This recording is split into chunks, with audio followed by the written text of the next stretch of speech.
देखिए, चुनाव आता है तो सभी पार्टियां अपनी अपनी शक्ति का प्रदर्शन करते हैं। बहुजन समाज पार्टी भी लंबे समय के बाद बड़ा कार्यक्रम कर रही है और सभी अपने अपने कार्यकर्ताओं को ऊर्जा देने के लिए ऐसे कार्यक्रम आयोजित किए जाते रहे हैं। तो बसपा भी अपना कर रही है। 27 के चुनाव में क्या इसका बड़ा असर होगा जिस तरह से बीएसपी की तैयारी चल रही है? देखिए, कोई भी तैयारी करे, यहाँ फिक्स है माननीय जोगी जी हैं, जोगी जी ही रहेंगे। 50 साल तक अब कोई और आने वाला नहीं है, क्योंकि मोदी और जोगी इस सदी में एक ही बार पैदा होते हैं, बार बार नहीं होते हैं। इसलिए जनता को पूरा भरोसा है मोदी पर, जोगी पर। तो इसलिए कोई वैकेंसी नहीं है और चुनाव लड़ने के लिए तो हजारों पार्टियां हैं, सब लड़े, अपने अपने सबके अपने एजेंडे होते हैं, तो इससे कोई फर्क नहीं पड़ता है। सरकार भाजपा कोई बन गई। उस रैली में मंत्री जी कई बड़े जो अन्य दल के जो नेता हैं वो भी शामिल हो सकते हैं उस रैली में। मायावती बीएसपी ज्वाइन कर सकते हैं, इसमें कई बड़ी पार्टियों के बड़े बड़े नेताओं का नाम आ रहा है। अभी तो मुझे जानकारी नहीं है।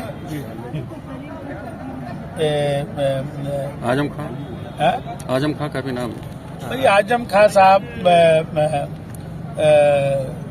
जब समाजवादी पार्टी ही बसपा से समझौता कर सकती है, 19 में चुनाव लड़े, सपा और बसपा दोनों एक होकर के लड़े, तो वो मोदी और जोगी की लहर को नहीं रोक पाए।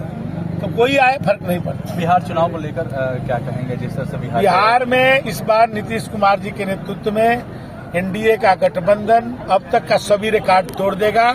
175 सीटें नीतीश कुमार जी के नेतृत्व में भारतीय जनता पार्टी और जनता दल यूनाइटेड और गठबंधन को प्राप्त है। मंत्री जी, पीके इस समय सबकी पोल खोल रहे हैं। पीके इस समय सबकी पोल, प्रशांत किशोर सबकी पोल खोल रहे हैं, चाहे वो बीजेपी के नेता हो या चाहे सबके लिए काम कर चुके हैं। ये सबके लिए काम कर चुके हैं, इसलिए ऐसा बोल रहे हैं। तो उनकी पार्टी के लिए भी काम किया मंत्री जी? तो सबके लिए काम किए हैं। बीजेपी देखिए, वोट काटने के लिए लड़ रहे हैं, उनका अपना कुछ नहीं है। वो उनको वोट देना अपना वोट बेकार कर। कितनी सीटें उनको मिल सकती है? कोई सीट नहीं मिलेगी। वोट जितना काटना है काट लें, उनको सीट नहीं मिलने वाली। नहीं तो वोट जो काटेंगे, किसका काटेंगे? किसका वोट काटेंगे? अब जिसका भी काटे। अब ये मैं नहीं कह सकता हूँ, लेकिन वो वोट कटवा पार्टी है, कोई चुनाव जीतने वाली पार्टी। तो क्या इसका बीजेपी पर कोई प्रभाव पड़ेगा?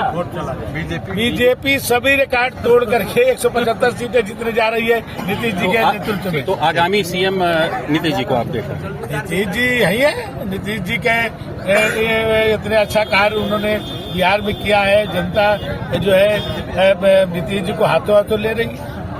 ठीक है।